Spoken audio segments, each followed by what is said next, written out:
Pemirsa, pasangan Prabowo-Hatta siap mengusung visi membangun Indonesia yang bersatu, berdaulat, adil dan makmur, serta bermartabat. Lalu benarkah visi tersebut akan menjadi jawaban atas permasalahan bangsa saat ini? Lalu bagaimana pula pasangan ini akan mengimplementasikan dalam program-program nyata? Dan untuk menjawab pertanyaan-pertanyaan itu semua, sudah ada rekan kami Balkis Manisang yang akan berbicara langsung atau berbincang secara khusus dengan calon wakil presiden Koalisi Merah Putih, Hatta Rajasa. Silakan Balkis. Terima kasih Rizky dan juga Anggia sudah bersama saya Bapak Hatta Rajasa. Selamat sore Pak. Selamat sore Mbak Balkis. Salam warahmatullahi wabarakatuh. Sepertinya tambah cerah ya Pak makin hari. Cerah walaupun agak hujan ini, tapi kita harus cerah terus. Agak hujan di sini, tapi Pak mau tanya besok tes kesehatan. Ini olahraganya apa? Saya biasa setiap habis sholat subuh treadmill sambil lari-lari. Itu ya kira-kira dapat 5 sampai 7 kilo. Lumayan Mbak, 300 kalori. Lumayan 300 kalori ya, tapi secara kesiapan mental sendiri sudah biasa Pak? Biasa, alhamdulillah. Karena kan 8 jam Pak lumayan. Betul ini. Sekali Mbak Balkis, 8 jam, tapi saya sudah terbiasa tes kesehatan seperti itu. Walaupun kali ini panjang sekali. Saya sudah melihat ya, schedule tesnya itu memang komplit sekali. Tapi sudah siap besok ya Pak ya? Siap, jam 7 ya Pak besok? Jam 7 sampai jam 18. Oke, tapi sebelum besok menjalani tes kesehatan, kita ngobrol-ngobrol dulu Pak di sini. Oke. Ini berbincang-bincang santai di Rumah Polonia dengan Pak Hatta Rajasa.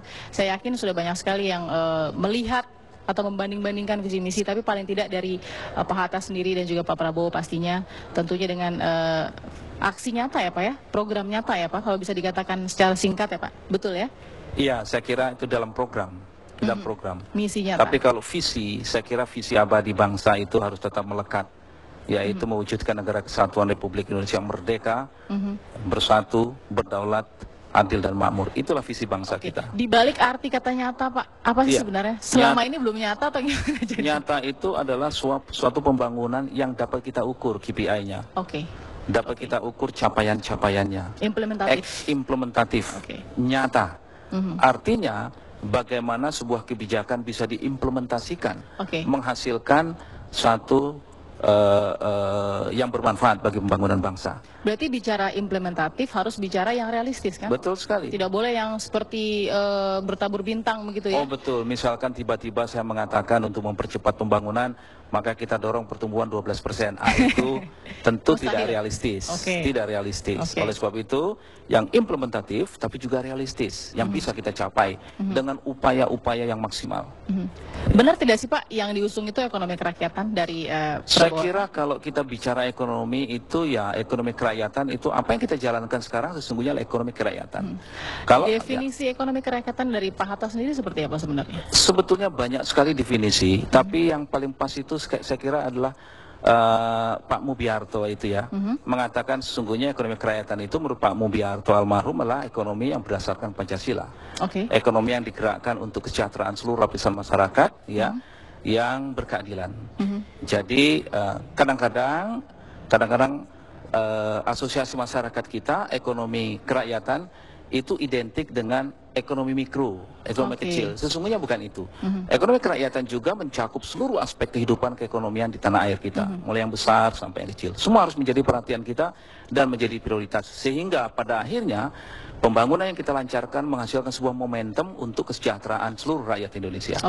Pak, secara sederhana kalau lihat tantangan Indonesia, ini kan Bapak calon memimpin kan? Calon-calon lainnya kan kita baru lihat nih visi misinya saat ini. Calon memimpin 5 tahun ke depan apa sih Pak kalau dalam bahasa sederhana kira-kira yang menjadi tantangan yang paling di depan mata dan seharusnya bisa dilakukan? Iya, Mbak Balkis, kalau kita menanyakan tantangan, tidak baik kalau kita hanya melihat dari dalam saja. Selalu tantangan ada dua, eksternal, internal. Kalau eksternal saya ingin menyampaikan 3 ya mega trend yang harus menjadi perhatian kita, karena itu menjadi tantangan sekaligus peluang. Eksternal ya Pak ya? Eksternal. Yang pertama adalah semakin cepatnya integrasi ekonomi secara global. Indonesia tahun 2015 akan memasuki ASEAN Economic Community. Beyond 2015 akan memasuki Regional Cooperation Economic Partnership Agreement. Beyond itu 2020 APEC. Setelah itu di dalam konsep integrasi ekonomi ASEAN, itu pilar keempat mengatakan ASEAN pada akhirnya akan mengintegrasikan ekonominya secara global. Oke. Terus artinya secara sadar kita akan menghadapi integrasi ekonomi global. Oke. Kuncinya adalah daya saing. Perang terbuka ya Pak? Daya saing. Oke. Ya, itu yang pertama. Yang kedua, ekonomi sekarang, inovasi menjadi kata kunci bagi keberhasilan sebuah negara. Kemampuan ilmu pengetahuan dan teknologi di dalam elemen ekonomi menjadi sangat penting. Dan itu kata kuncinya adalah sumber daya manusia. Nah, ini dua. Yang ketiga, kita melihat bahwa terjadi demographic changing yang luar biasa. Di mana negara-negara maju akan mengalami aging pada 2035, bahkan lebih dari 50%-nya akan menua. Sementara negara berkembang mengalami double bonus demografi, termasuk Indonesia, di mana usia produktif berlangsung sampai 2030-an. Ini peluang sekaligus tantangan bagi bangsa kita. Tapi ini bisa kita katakan eksternal maupun internal. Oke, itu tapi eksternal dulu ya? Eksternal. Oke. Sekarang bicara internal. Tantangan ke depan kita secara internal adalah bagaimana upaya kita melanjutkan reformasi agar terjadi percepatan pembangunan ekonomi yang berkeadilan. Oke. Ini tantangan kita. Oleh sebab itu kalau kita melihat itu pada sisi reformasi, misalkan bagaimana kebijakan pelayanan publik kita, bagaimana good governance kita, bagaimana reformasi birokrasi kita, bagaimana kepastian hukum kita. Kalau itu dari sisi itu. Kalau dari sisi percepatan pembangunan, bagaimana kita mempercepat pembangunan infrastruktur. Oke, dari eksternal saya kecilkan menjadi daya saing. Internal saya kecilkan jadi Bapak bilang tadi percepatan pertumbuhan ya. Percepatan pembangunan Ya, percepatan pembangunan. Iya. Yang mana Pak yang lebih sulit? Daya saing kita sendiri kepada dunia luar atau kemudian diri kita sendiri nih di dalam internal? Nanti dulu, kita tidak bisa memisahkan itu karena ekonomi kita tidak kedap dari faktor eksternal. Ya, oleh sebab itu dua-duanya harus kita tangani dengan baik. Ekonomi kita akan berhubungan dengan eksternal. Jadi faktor-faktor itu kita harus meningkatkan resilient, daya tahan ekonomi kita terhadap guncangan apabila faktor eksternal mengganggu kita.